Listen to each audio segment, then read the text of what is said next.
For Texas, we have head coach Jared Elliott, Yazi Bedarani, Molly McCage, and Amy Neal. Coach, do you want to start with an opening statement? Yeah, first I'd like to thank the NCAA. They ran an unbelievable event here today, along with the event staff, and the Nebraska fans were fantastic. You know, when we arrived today, they were 3 deep and cheering for us and saying good luck. And you know, it's great to see where the sport is going, to have this kind of fan base. You know, and showing the rest of the NCAA and everybody else about how the sport is growing is tremendous. My hat goes off to Nebraska. I thought they played phenomenal. You know, I bet John would say this is probably as good as they played consistently all season long. They never cracked. Their side-out percentage was remarkable all the way through. You know, about halfway or until game 3 a little bit. But you know, they were relentless in the pressure of siding out, and we weren't able to kind of get any runs going. But more importantly, I'm just more proud of this team. My seniors have created a culture that has never been created for in terms of the chemistry and the trust and the unity. We had some injuries early on, and they just stuck together and they battled and they got themselves to play in this title match. And you know, I tell them all the time, I won't be upset if you give me everything you have, and they gave me everything they had tonight. And it's just sad, and it hurts for me to see the tears in their eyes and the relationships that we have come to an end in terms of the season and not getting what they ultimately desired. But you know, reflecting on the match immediately right now, I felt Nebraska played well. I thought we played well for spurts, and we lost the first 2 games by 2 points. And you know, we were on the other side of the coin the other night. So I just love my team and love my university and these players that are sitting up here. We'll open it up for questions now. Please remember to state your name and affiliation prior to your question. Jack Hammond with Volleyball Magazine. Coach, in the 3rd set, you dialed your lineup so that you would, as it turned out, among other things, have your freshmen match up with their freshmen. What were you thinking? What do you think the results were with that decision? Well, what I was thinking was Fecky was on fire. You know, she was hitting 562, so we were trying to slow her down. She ended up hitting 385 on the match, so we were able to kind of contain her a little bit more, but she was the difference maker in the match. And we didn't have an answer, so we were just trying to get that matchup on her to try to kind of slow her down a little bit and give ourselves an opportunity to kind of get some more transition points, because that's where we were struggling.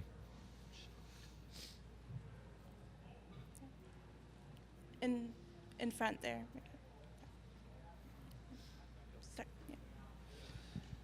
Chris Tobolski, prepvolleyball.com. For the seniors, can you put into words the emotions of this loss? Well, it sucks. Not in a short sentence, but I can tell you right now, I wish I was not a senior.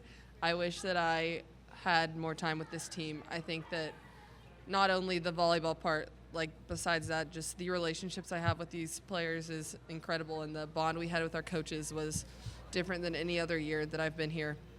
And the amount I'm going to miss them is insane. That's the thing I'm going to miss the most. It's just how much fun I've had with them.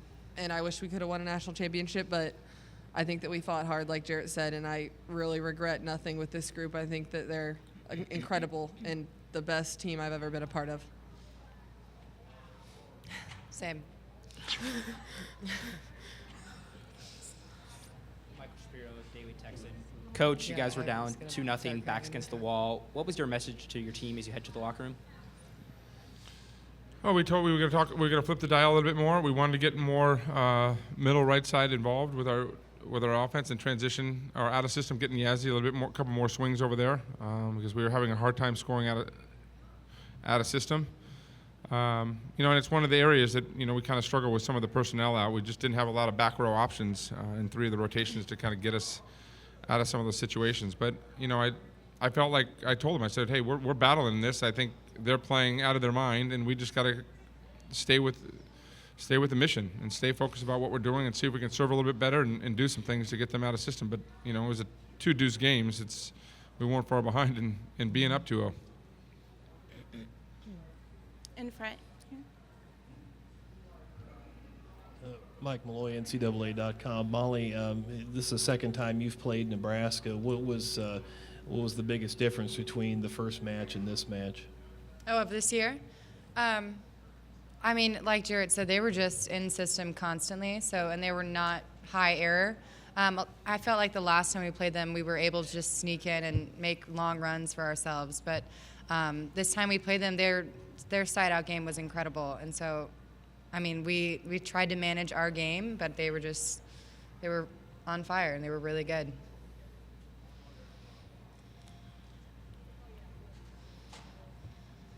Don Patterson, Volleyball USA. Jarrett, did you feel like you needed to serve just maybe a little bit tougher to get them out of system? That's a good passing team, but also a very physical team. And did you feel like you could have done a few more things maybe from the service line? We tried everything. I mean, we were the only thing we didn't do is serve short.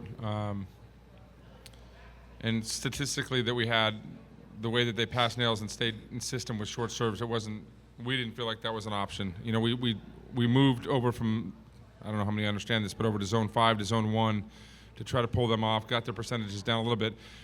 The reality is, their side out percentage was good. We were getting opportunities to score. We just couldn't score out of system. That was the biggest thing early on. I mean, our lefts had a hard time with the size block, and they were playing great defense. And, we were making more. If you would have asked me before, I would say that we were managing our game a little bit better, at least from our side than we did tonight. And I would say Nebraska usually makes a few more hitting errors and gives you points at times. And tonight they were, under 12% hitting errors. Their kill percentage was great, and they played phenomenal. Sometimes you run into a team that plays that well, and feeding off that crowd for themselves was great. But we didn't. It was the discussion we were having as a staff. I don't know what else we could have done.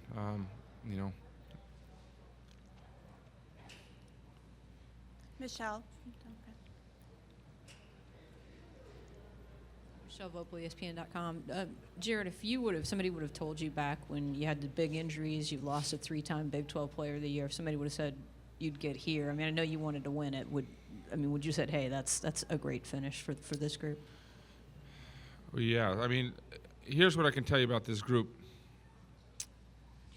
They've got some magic between them about what they were able to do. And as coaches, you start looking on paper of what you have and saying, wow, this is going to be a difficult run. I don't know if we can put the pieces together to win the Big 12 because we got to be consistent for so many matches, and then have a chance to make a run in the tournament. And obviously you wonder, and this team more so than any team that I've ever coached took me for a ride.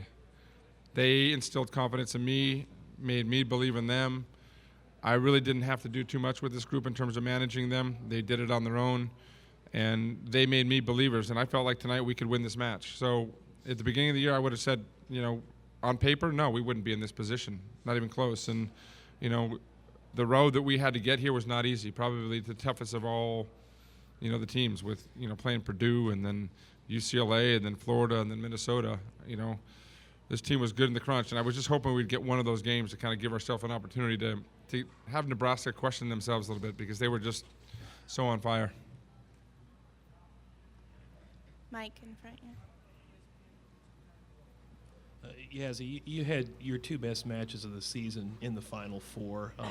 Any explanation for how you just came alive and dominated out there these 2 games?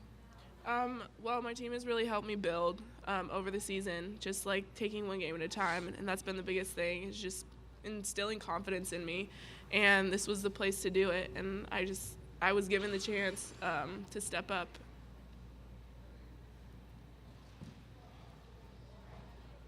Jarrett, Volke was I'm over here, I'm sorry. I saw the lights are so bright. Yeah, sorry.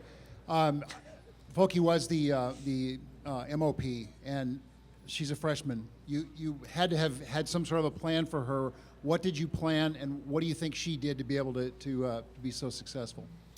Well, each team has their systems and their routines or the routes that they run, and we have the tendencies in terms of what we want to be able to stop. And look, when they're in the finals for a reason. They've got good balance. They've got a lot of players that can hurt you, and they're, when we talk about being in system, if you're in 75% of the time, which they were the majority of the match, it's going to be hard to stop. And so because of the speed of the set and all that, and so we have some size issues with our team. That's one of the concerns that we had. Amy's not real tall, Chloe's not real big. It makes those seams become a lot bigger than they were compared to if we were a little bit longer and lengthier. And so, the difference is, can we get a little bit longer and lankier, which we plan on doing here. But it's, I didn't think she'd be hitting the numbers that she hit tonight, that's for sure. But I'm sure people didn't think Yazzie were going to put up the numbers she did the last 2 nights either. So it's what the NCAA tournament's about, which makes it special, and different players get on fire on different nights, and congratulations to her. Yes. I have to give the follow to Amy, because he said they got to get bigger and lankier, but you've had just a career where people look at your height and say, no way she could be in an elite team being outside at your height. And I mean this in a nice way. Do you want to take issue with him about whether you can do that? or tell us what you think a 5'9" potential outside hitter looking at playing collegiate volleyball should be thinking? Well, I'm definitely not going to be mad at what he said. He gave me the opportunity to hit, and he taught me a lot about what I need to do to succeed being undersized. So, it's obvious that I am undersized. I'm not going to deny that, because it's hard to block these 6'3" middles. But I think that hitters that are undersized need to be smart, and Jared always talks about making the block your friend and using your volleyball IQ to just outsmart the other team. If you see just open shots whenever you're hitting, you have to look at the block. You can't just blast away into these middles, or you're going to get roofed. So the biggest thing I've learned is you just have to be confident. You can't be scared because you're undersized. Just go out and prove these big hitters wrong. I think that was my favorite thing I like to do. Just prove the blockers wrong. By no means was that a diss on Amy. I think she knows kind of how we go about business. But, she knows that I would go to war with her, especially right now after the 4 years. And we've got a unique relationship. It's just a matter of fact. We're just what we are. But, again, she's a special player. And where she's come from, from the start of her career to here is the greatest transformation I've ever had as a coach. And I know that when I look her in the eye, that we have a forever relationship. That will be away from volleyball. I'm sure we will be having dinners, and she'll be spending time in her gym and doing that. And that's really what the coaching is about, is you got to take the relationships to it and making an impact on these young women. And I know that she walks away a much better person than she was when she came in. In the blue, in the second row here. Jared, did Nebraska do anything special to neutralize Chiaka? No, I think Chiaka neutralized Chiaka. I think she started questioning herself, and speeds kind of changed, and she got a little bit tight, and didn't have a great match for her. And when you lose that position where it's so, where she's been so good all tournament, it's a challenge. Michelle in front. This would be for the seniors, Amy and Molly. Now that it's finished, you still have these, most wins in program history, the 4 Final Fours. Can you just put that in perspective? And you do have a national championship that you guys were won. Just put in perspective what these 4 years have been like. Yeah, for sure. I think that it's a testament to all the hard work that we've put in with our team, but also we've had great teammates and coaches with us this whole time. And just being able to play with these girls has been absolutely amazing. There are so many times where people doubted us, and we just believed and fought as a team. And I absolutely love that about this team, and I'm so happy that I ended with this team here. We have time for one more. Down in front. Amy, what did Nebraska do defensively tonight that really stifled you guys and kept you guys on your heels? I honestly think just playing defense, I think that they'd get a good dig or a good touch on the block, and they'd come back just swinging away. And I just think they weren't timid at all and just came out and weren't afraid. Their defense and touches and passing was incredible, and that's what made them succeed, I think. All right. Thank you all. And congrats on a fine season. You.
All right, for Nebraska, we have head coach John Cook, Michaela Fecky, Kelly Hunter, and Amber Rolfson.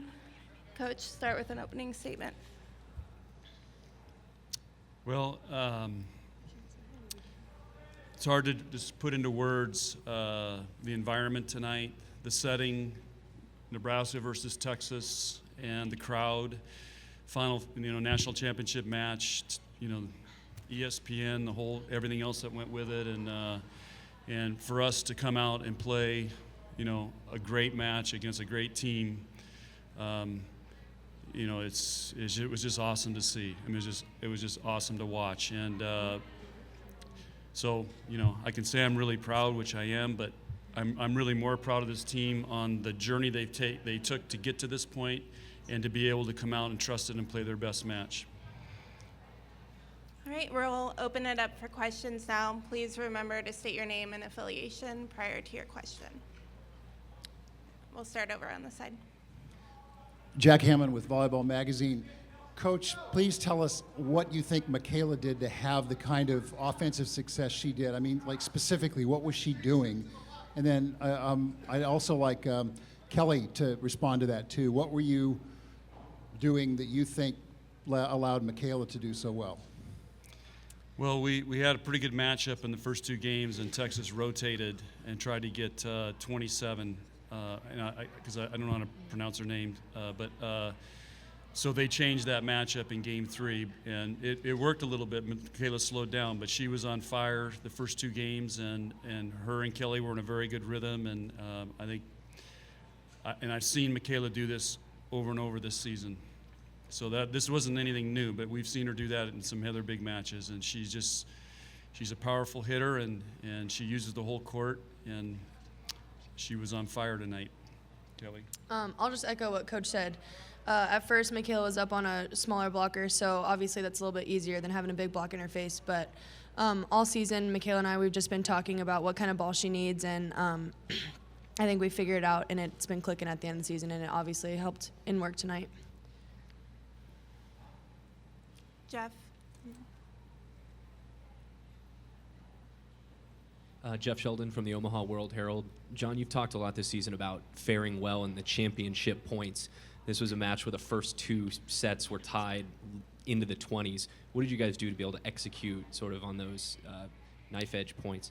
My whole message tonight was we do 4 drills pretty much every day in practice, and I call them national championship drills. And I told them, I said, just pretend you're in the drill, because it's going to happen. In every situation where it's close, the situations that those drills that we work on happened, and we executed. I said, you just trust your training that you've been doing for the last 3 months, and we executed really well. On the right, over there.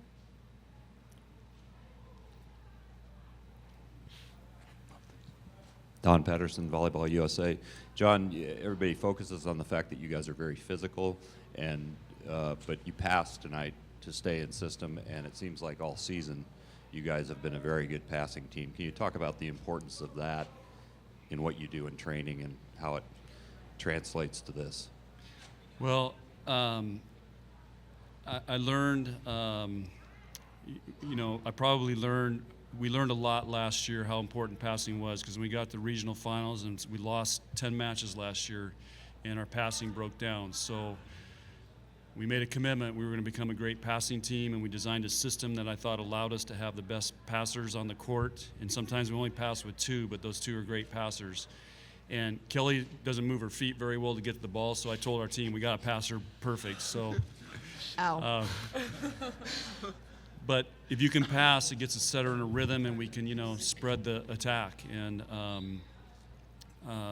And those guys did a great job. They have all year. I mean, I cannot remember a match where we don't about the last game I can remember is against Kansas. We broke down a little bit in game 3, but we've been really solid all year in that area. Down in front. Chris Tobolski, PrepVolleyball.com. Coach, congrats on winning the national championship this year. And given everything you have coming back next year, when does the talk for back-to-back start? it's I'm not going to go there. I've been through that, and each team's a new team and a new journey, but we'll start on that in January. But we're going to lose 4 really great seniors who 2 of them had very important roles in practice and off the court, in Megan and Alicia, and again, Alicia, if you could have seen our last match against Penn State when I put Alicia in, the crowd went nuts with the big O, and it just shows you how much respect she has. And she's going to start basketball practice tomorrow. And Kelsey Feen, who for 2 years didn't play, and gets the final point I think against Kansas and the final point tonight. And just to see her development was really rewarding as a coach.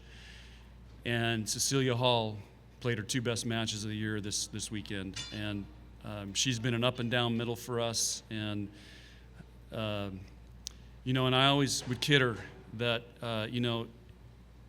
Europeans don't understand what this is about in this national championship, but I think Cece has been around this long enough, and the fact she's been around Nebraska, I think she really understood what this all means and how much it means. And to see her play like she did tonight was one of the highlights for me this season.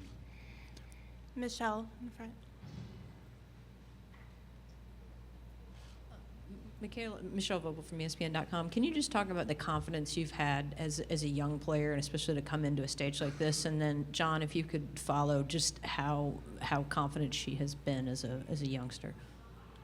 I think I get a lot of confidence from my teammates, and Kelly sets the ball really well, and we have so many great players that I'm not afraid to go up and swing because I know that they have my back. And Justine tells me every time, I got your back, swing hard, like I'm going to cover you, and that's just really reassuring as a hitter to know that your team's right behind you.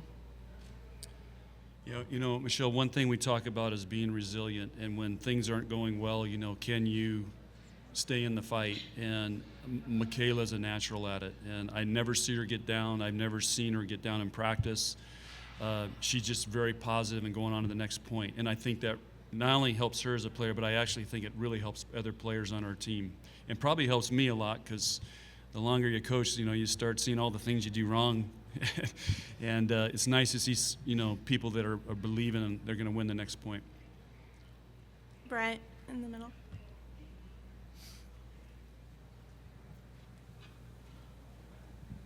Brent Wagner from the Lincoln Journal-Star. Kelly, what will you remember about winning a championship in your hometown? There was one point, I don't know when it was, but I know Amy Neal was back to serve. I think we had game point, and so I can't remember who said it, but they said, I thought my eardrums were going to pop. And just playing in front of the fans that we get to play in front of every home match is honestly unreal, and a lot of teams don't see that. And just knowing that how much they love us, whether we're losing or winning, it just means so much to have that fan support behind us. In the middle.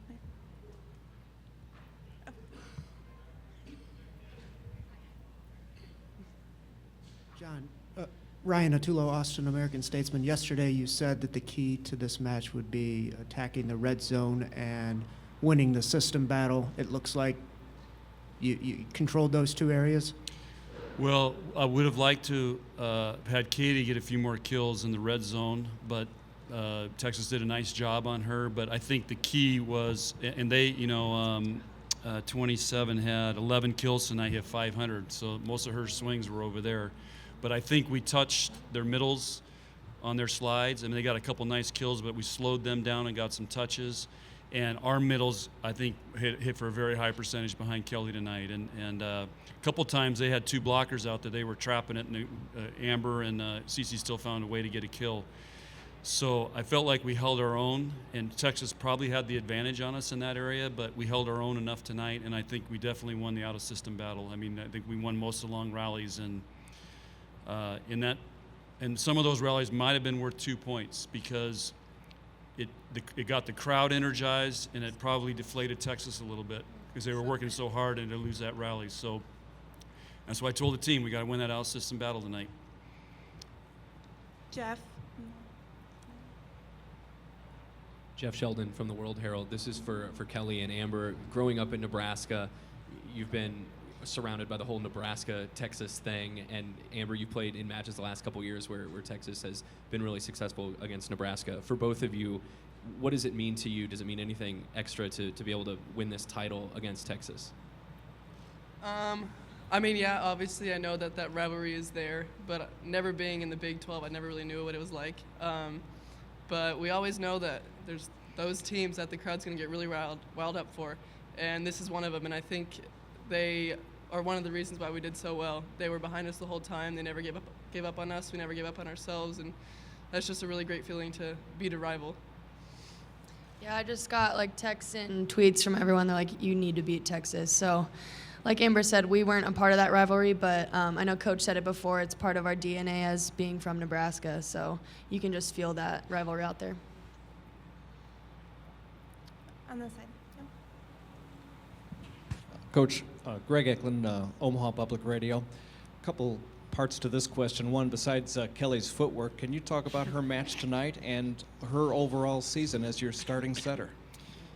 Well, I redshirted her last year, and I told the ESPN people when they interviewed me that I thought it was one of the way she handled it was one of the greatest examples of a player trusting a decision, a very tough decision, because I think Kelly felt like she could have played last year, but we felt that was best for the program, and we did it. She never batted an eye, and she worked hard. And tonight, typically we try to have a game plan, and I try to give her feedback, but tonight I said very little to her because I just felt like she was seeing it, and she was in a rhythm, and she was, magical tonight setting the ball. And, there were 3 All-American setters here this weekend. Kelly's not one of them, but she's a national champion setter. On this side, over there. I can't remember being at a Final Four press conference like this where the most valuable player has not gotten more questions. So please, Michaela, would you help me with one other thing here? You walk in there, it's the largest crowd in NC2A history. Every reason to be scared out of your wits because they're all Nebraska fans. That's not necessarily a great thing, but were you nervous? And if no, why not? And if yes, how did you get over it?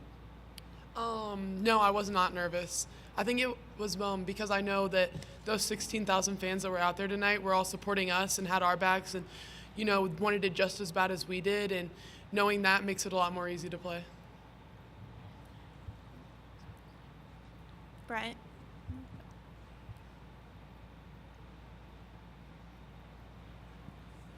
Brent from the Lincoln Journal-Star. Amber, Texas has these great middle blockers. What's the satisfaction that you guys are both able to slow them down and then yourself get some kills on the slide play tonight? Well, like Coach said, there's those 4 drills we do every day. So before our match today, Coach says one of the big keys is going to be middle versus middle. And so we knew that their middles were probably their go-tos if they had a perfect pass. And so in order to beat them, we had to slow them down. And I think both me and Cece and obviously our pin blockers as well, we did a great job of slowing them down and stopping their game.